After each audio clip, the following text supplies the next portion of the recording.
Start on October the 7th.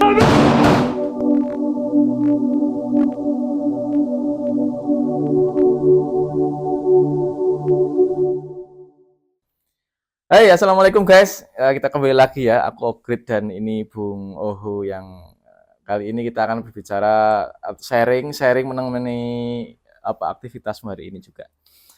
Dan kali ini kita akan bicara mengenai masih dengan masalah wildfire ya, Bung Oho ya. Ini masalah wildfire. Dan gimana kalian semua sehat ya? Semoga dimudahkan segala urusan oleh Allah Subhanahu wa taala dan diberkahi oleh Allah Subhanahu wa taala. Amin. Langsung saja ya guys, kita langsung ada beberapa informasi nih. Karena di beberapa podcast itu aku sering menemui yang bermunculan tuh suatu hal yang asik untuk dibahas oleh orang tuh kaitannya dengan konspirasi. Aku masih meskipun melihat beberapa video itu, tapi kok masih ada denialnya, masih ada beberapa hal yang aku masih nggak percaya. Apakah ini memang konspirasi? Karena begitu luar biasa hebatnya masa konspirasi. Jadi ada dua kemungkinan.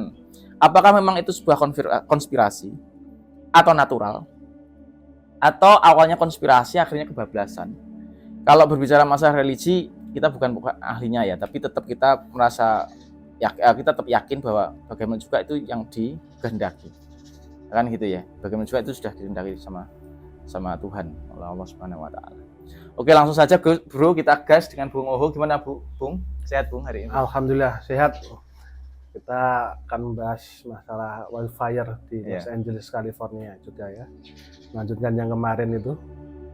Karena ya kita tahu sendiri kebakarannya yang luar biasa hebat di Los Angeles itu. Ada yang mengatakan itu kebakaran natural, ada yang mengatakan ada konspirasi dan sebagainya. Tapi kita bisa melihat dari berbagai faktor.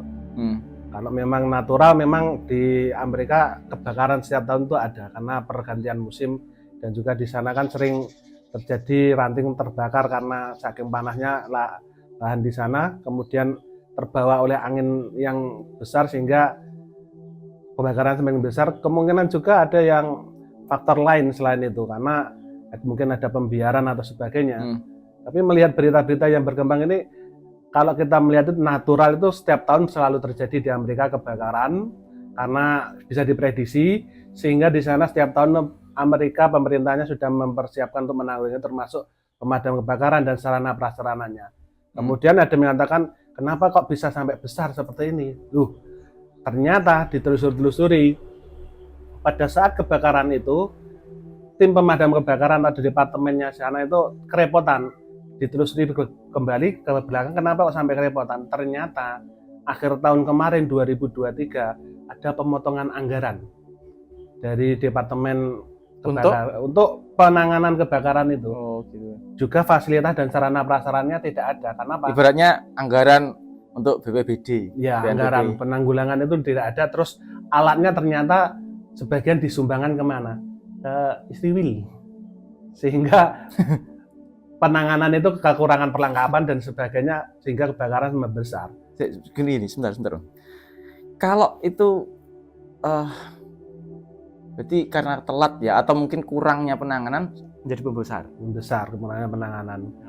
Kalau dia secara natural memang setiap tahun ada kebakaran, tapi bisa ditanggulangi. Kenapa kok ini sampai membesar? Itu ternyata ya Departemen Pemadam Kebakaran itu kekurangan peralatan dan sarana, juga anggarannya dipotong sampai kemudian terbakar. Kalau kita lihat itu mungkin salah satunya penyebab itu natural, kemudian semakin membesar karena kurangnya persiapan gitu. Gitu ya. Oke. Dan kalau yang ini kan karena menarik itu karena tadi ya, kalau bencana memang setiap tahun kebakaran terutama ya. Ini kan bahas masalah California. Tapi kalau ini memang spesial, gede banget sampai bener-bener luas banget. Itu anggarannya sampai, bukan anggaran ya, tapi kerugiannya itu sampai menghabiskan dana yang miliaran dolar, ya kan gitu ya. Ini sedikit lah. Sekarang kursnya berapa? Sekitar 15.000, 16.000 ya? 16.000-an ya. Berarti kalau 1 M dolar, miliar, billion lah kalau sana, istilahnya billion ya. Berarti iya 16 T. Triliun. Ikut duduk telo loh, rek. Telo. Tembok. Oke, sekarang lanjut Bung. Jadi ini kaitannya gimana? Apakah memang berita yang atau informasi lah, bukan berita, tapi informasi kan banyak yang membahas tentang ini konspirasi dan sebagainya. Tapi aku masih agak menepuk, masa kayak gitu konspirasi kan gitu. Itu kan merugikan sendiri-sendiri sampai segitu hebatnya gitu. Ya, kita berbicara mengenai bangsa Amerika. Bangsa Amerika itu nggak ada yang namanya Great Design. Dan Great Design itu sebagian besar mengatakan konspirasi. Nah, kalau kita melihat sejarahnya Amerika, ya lumrah saja karena mereka membuat Great Design. Mau jadi negara besar, ada Great Design yang mereka berdirikan. Nah, masalah kebakaran ini Great Design-nya kemungkinan bisa merembet kemana-mana, ada banyak faktor. Kita lihat saja faktor mereka nasional mereka saja. Desember mereka pemilihan presiden, Trump menang. Trump menang mengatakan bahwa perang di Gaza dan di Israel harus segera diselesaikan atau akan saya bakar. Nah, artinya sudah bertolak belakang atau sudah 180 derajat dengan pemerintahan yang Biden sekarang ya. Gitu. Oke. Dan itu akhirnya mungkin sinyal seperti itu, dan itu mungkin sinyal akhirnya sampai sekarang kita melihat kebakaran di California, mungkin itu adalah sinyal. Kan karena Amerika itu ketika menutupi kegagalan politik di luar negeri kembali ke dalam negeri, akhirnya kebakaran itu mungkin diangkat pemberitaannya. Kemungkinan salah satunya itu sebabnya disebut konspirasi. Tapi saya melihat itu banyak faktor lah. Karena negara Amerika itu sebenarnya negara swasta, jadi mereka itu kebakaran itu tetap bisa diuangkan, dijadikan money lah, materialistis lah. Karena kenapa? Untuk para pesohor-pesohor Hollywood di sana yang kebakaran itu kebanyakan di cover asuransi. Jadi mereka bisa dapat klaim asuransi, tapi bagaimana dengan mereka? Mereka ada yang mengatakan, Kamala Harris mengatakan bahwa kebakaran tidak akan di cover untuk warga negara, asuransi, tapi ya asuransi. Tapi kalau yang gede-gede seperti pejabat, sebagai selebritis kemungkinan ya bisa lah karena mereka covernya asuransinya besar. Sedangkan untuk Amerika ketika pergantian pemimpinan itu kita akan bisa melihat satu, ketika Desember Trump jadi presiden terpilih ya belum terlantik ya, itu mengatakan seperti itu bahwa jika tidak selesai akan terbakar gitu. Ternyata California terbakar dan ditelusuri ternyata saat itu anggarannya itu dikurangi dan peralatannya tidak diperbarui atau dilengkapi sehingga kebakaran besar. Jadi Amerika punya alasan untuk menarik diri dari perang karena mengurusi kebakaran dalam negeri. Karena di total ketika kebakaran di total itu kerugiannya melebihi jumlah bantuan yang diberikan ke perang yang di Gaza itu terjadi. Sehingga Trump punya alasan untuk kembali fokus ke dalam negeri, menguatkan ekonominya mereka, pemberian mereka, karena Trump beda dengan Presiden Biden yang perang door-door, kalau Trump perang dagang, jadi mereka untung gitu. Sampai kemarin kan Trump kan mengatakan harus segera selesai, makanya itu tanggal 18 kemarin ketika dilantik Trump, sehari sebelumnya kan terjadi gencatan senjata di Gaza itu. Karena Trump sudah mengatakan jika tidak mau selesai, saya selesaikan. Akhirnya selesai juga gitu. Jadi kebakaran bisa mungkin pengalihan atau dari luar negeri Amerika, kebijakan luar negeri Amerika kembali ke dalam negeri. Gini Bung, kalau misalkan itu hanya untuk mengalihkan isu, tapi itu fundamentalnya gimana pembandingnya? Misalkan dia harus kehilangan uang sampai sekian banyak, berkali-kali lipat jauh dibandingkan bantuan. Kan sama saja merugikan sendiri. Apakah dia memilih merugikan diri sendiri itu sampai sekian besarnya begitu?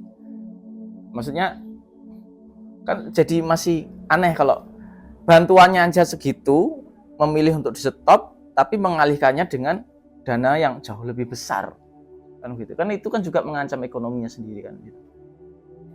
Ya kita harus pertama melihat satu, Amerika itu kebijakannya bagaimana, yang berkuasa partai yang mana, karena kita tahu sendiri latar belakangnya Trump seperti apa. Jadi dia itu bisnismen, pengusaha. Jadi dia lebih memilih untung daripada perang. Kalau bisa perang dagang, kenapa perang nyata, perang militer?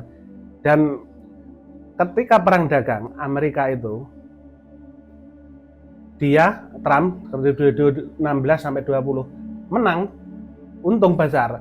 Kemudian 2020 sampai 2024 setelah kalah dari Biden ya. Jadi ternyata Amerika ekonominya merosot karena ya kita tahu sendiri ada perang di mana-mana, perang Ukraina, perang Gaza. Jadi kemungkinan ini mungkin jadi tolak ukur Amerika agar programnya Trump Make America Great Again itu agar kembali lagi ke fokus kepentingan dalam negeri. Jadi kita mungkin akan lihat Trump nanti akan lebih ke perang dagang jadi. Tapi kita bersyukurlah kalau saya lihat Trump itu jadi perang dagang itu nggak ada perang konvensional, dor-doran itu nggak ada.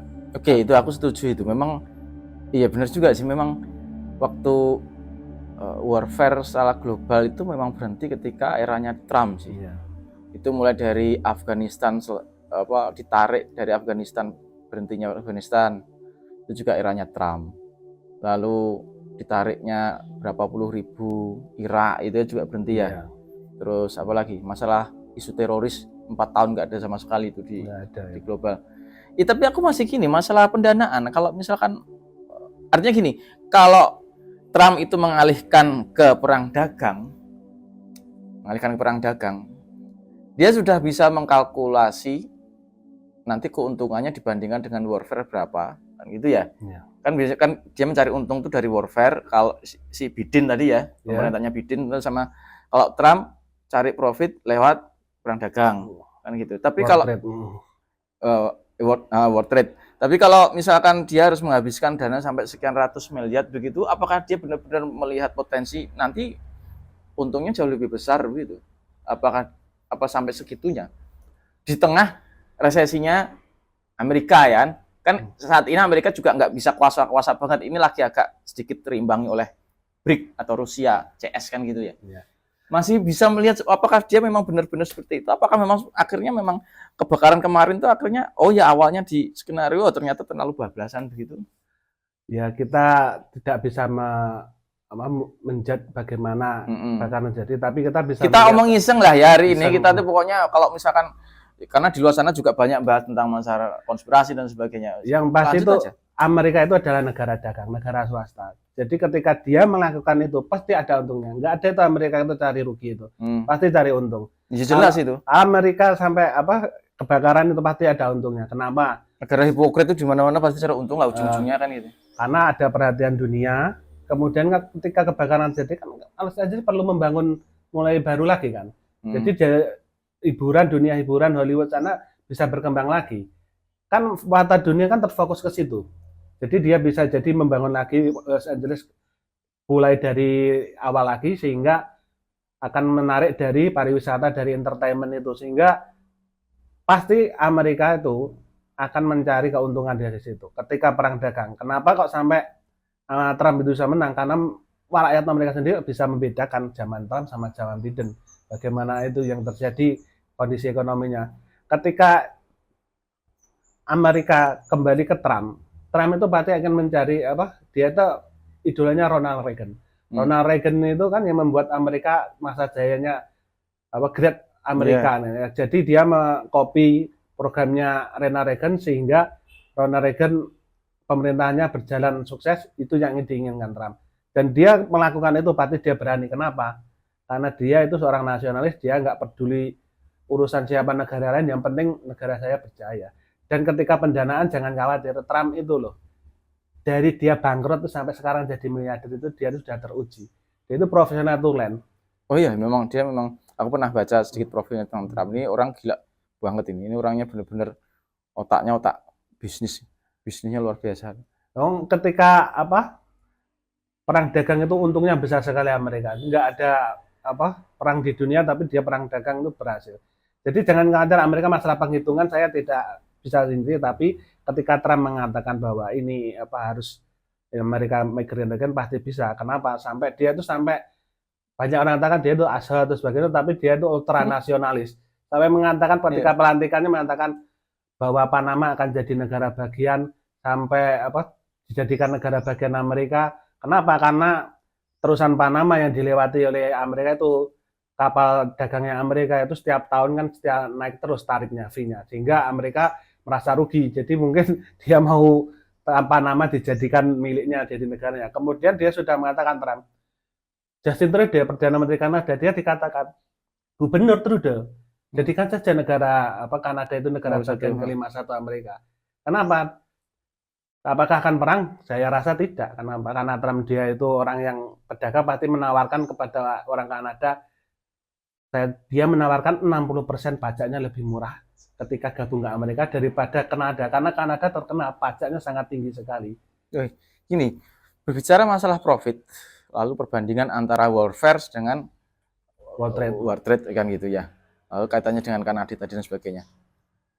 Berarti si Trump ini sebenarnya juga enggak pro banget dengan Israel loh dia.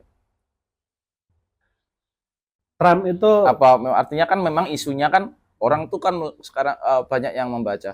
Oh, bagaimana juga apa kata Amerika ya, apa kata Israel, apa kata Amerika itu sama-sama Yahudinya dan bla bla bla bla katanya begitu. Tapi kalau memang kondisi konteksnya, andai kata konteksnya tadi memang ada seperti itu, berarti kan Trump kan juga nggak gitu-gitu banget dengan Yahudi kan gimana? Ya kita itu harus melihat siapa Trump itu. Jadi ketika masalah nasionalis jatuh, dia itu orang nasionalis. Jadi apapun yang dia lakukan itu untuk kepentingan negaranya. Kenapa? Dia itu pengusaha.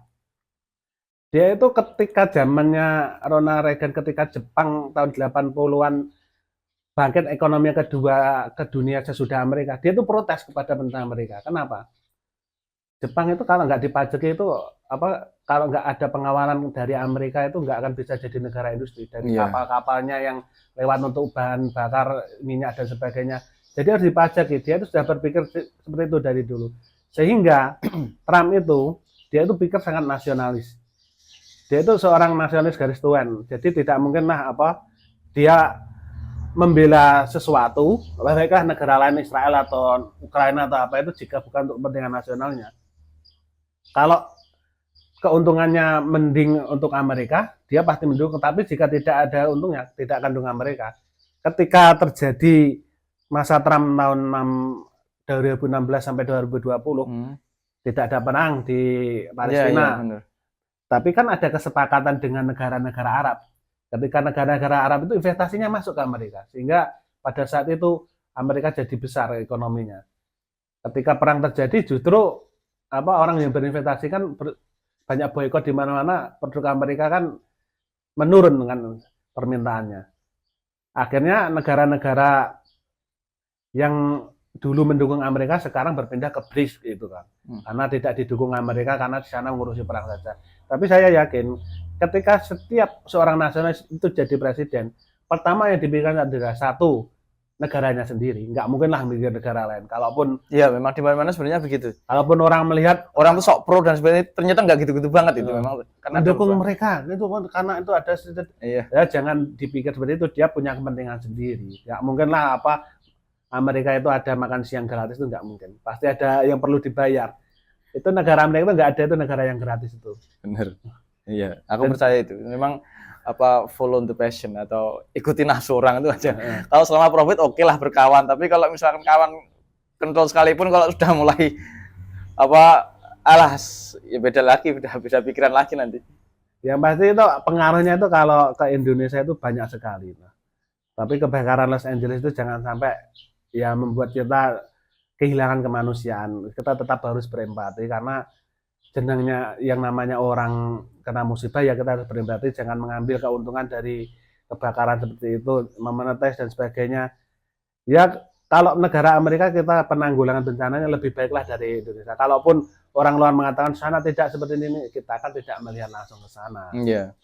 Kita kan cuma melihat yang sepintas di media sosial, kemungkinan kan bisa terbalik. Ini yang agak normatif aja. Meskipun normatif, tapi normatifnya bahas kayak gini normatif enggak juga ya sebenarnya. Ya normatif lah. Ya berarti kita itu harus belajar lah. Ketika Amerika seperti itu, ketika jadi kebakaran di Indonesia itu, alhamdulillah kan sekarang BPBD kan di mana-mana sudah siap siaga setiap tahun. Ya kalau kita sebagai warga kemungkinan ada seperti kebakaran atau sebagainya itu ya responsif sekali, cepat menghubungi dan saling memberi bantuan. Kalau di desa-desa, di daerah-daerah, kalau di kota mungkin ya tempatnya padat, jadi bisa ya kita tahu sendiri kondisinya. Janganlah sampai kita jangan sampai kita mengatakan menyukuri karena ada kebakaran di sana. Aku juga kurang setuju itu. Itu sama saja tidak ada rasa kemanusiaan. Ini musibah itu di mana ada. Kalaupun kita benci kebijakan pemerintah Amerika, tapi kan rakyatnya tidak semuanya beda. Ya benar, aku setuju bos. Oke, ada lagi nih. Kalau memang ada kalkulasi yang jauh lebih profit gitu ya setelah kebakaran yang sampai sekian miliar dolar itu, Lalu bagaimana dengan korban-korbannya yang kecelakaan? Oh, ini yang korban bencananya itu. Itu yang kaitannya dengan tadi. Ini gila banget misalkan kalau memang benar seperti itu, gila ini dibakar sendiri. Oke lah, mungkin korbannya sedikit ya dari sekian ratus ribu itu. Toh nyatanya tetap nggak bisa melak masalah kerugian itu kan tetap suatu hal yang luar biasa. Gila banget sampai segini. Itu gimana itu cara dia melihat tentang korbannya ternyata kok alatnya sendiri. Sedangkan kalau dia invest yang jauh lebih kecil itu ke Timur Tengah, korbannya kan bukan orangnya sendiri. Ketika terjadi kebakaran kan banyak yang bangunan dan sebagainya terbakar. Kita kan perlu membangun lagi. Nah, ketika zaman Ronald Reagan itu, dia itu membangun bendungan, membangun jalan, membangun fasilitas. Nah, kemungkinan itu nanti akan ditiru oleh Trump. Jadi dia membangun, akhirnya kan ada perputaran ekonomi di sana yang memakai. Tapi duitnya dari mana? Kondisinya sudah perang, membantu Ukraina, membantu Timur Tengah, terus kebakaran, apalagi Hollywood dan langsung dari segi entertainment ya, itu sudah hancur. Duit dari mana Amerika? Apalagi kondisinya kan juga resesi kan juga. Amerika kan bisa menerbitkan bond, surat hutang. Kita harus sadar satu. Gimana? Maksudnya? Peredaran itu 70% uang di dunia atau 60% lah sekarang itu masih dikuasai dolar Amerika. Jadi dolar Amerika itu masih bernilai.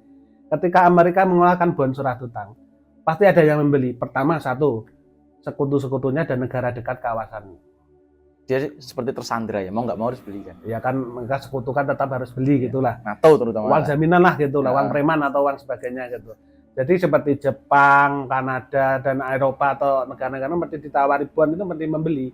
Jadi ketika ada surat utang Amerika dengan return seperti ini seperti itu, mereka pasti membeli. Ketika itu ada dana masuk, ketika masuk itu digunakan untuk membangun lagi kebakaran itu ataupun industri dalam negeri Amerika. Gitu. Dan kita jangan takut kenapa Amerika itu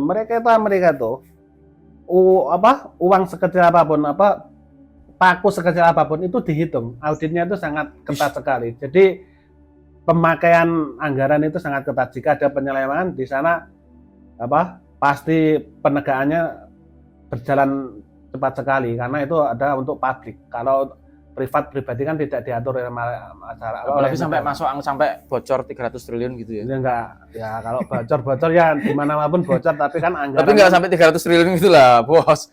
Itu bukan bocor lagi itu. Udah jebol itu. Ya itu negara mana enggak tahu. Yang pasti Amerika itu pasti negara audit itu luar biasa. Tapi jangan khawatir lah, mereka itu kalau terbitkan surat hutang itu di mana-mana banyak.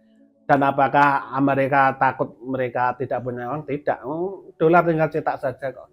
Banyak yang masih pakai 60% perdagangan dunia kan masih pakai dolar. Dan perusahaan Amerika kan juga masih punya kewajiban ketika berinvestasi di luar negeri. Uang itu juga harus kembali ke dalam negeri. Nah, uang yang ke dalam negeri itu diputarkan untuk ekonomi dalam negeri. Ini ya pembahasan yang agak rumit nanti. Karena orang awam tuh masih paling pertanyaannya begini, kalau bisa cetak uang, ngapain harus bakar begini dan begitu? Cetak uang aja kan begitu kan. Pemilikan sederhananya kan begitu, orang nangkepnya begitu, meskipun sebenarnya nggak sederhana itu kan. Oke, Bung, bisa dijelaskan sedikit saja sesimpel apa? Mungkin dalam bentuk yang simpel aja. Ada statementnya orang tuh kelihatan polos banget kan gitu. Ya kalau sembarangan cetak uang ya kita kan tahu kan. Nilai barang dan jasa itu kan setiap tempat, setiap daerah atau negara itu berbeda. Ketika barang beredar itu banyak, nilai uang kan senilai dengan nilai uang stabil. Ketika lebih banyak uangnya, berarti turun inflasi. Karena apa? Karena banyaknya uang tapi barang terbatas. Kalau anggar sembarang cetak, Amerika itu tidak takut inflasi. Kenapa? Karena uang itu berputarnya itu dolar, tidak hanya di Amerika. Kalau kita melihat Indonesia saja dulu tahun zamannya Bung Karno kan inflasi. Kenapa? Karena rupiahnya beredar di Indonesia. Jadi terjadi inflasi kelebihan, kecuali kalau mungkin uangnya beredar di luar Indonesia. Jadi juga. Real project-nya nggak ada kan gitu kan. Terlalu banyak uangnya tapi real project-nya apa gitu kan nggak ada gitu ya. Iya, real project-nya ada gitu. Oke, jadi kalau Amerika itu sudah mempersiapkan project apa yang akan direalisasikan baru cetak uang kan gitu aja kan, siapkan gitu ya. Jadi tidak hanya cetak uang, real project-nya nggak siap dan sebagainya, itu bisa gulung tikar bener itu kan. Yang pasti uang Amerika itu 70% itu beredar di luar Amerika. Gitu ya. Jadi Amerika tidak takut itu terjadi invasi. Tapi dengan proyek-proyek yang jelas kan gitu, misalnya kuat kan gitu. Ya karena kalau dia kasih bantuannya ke Amerika, Amerika kasih bantuan ke Israel, ke Afghanistan, ke Irak, ke sebagainya, kan uang dolar kan.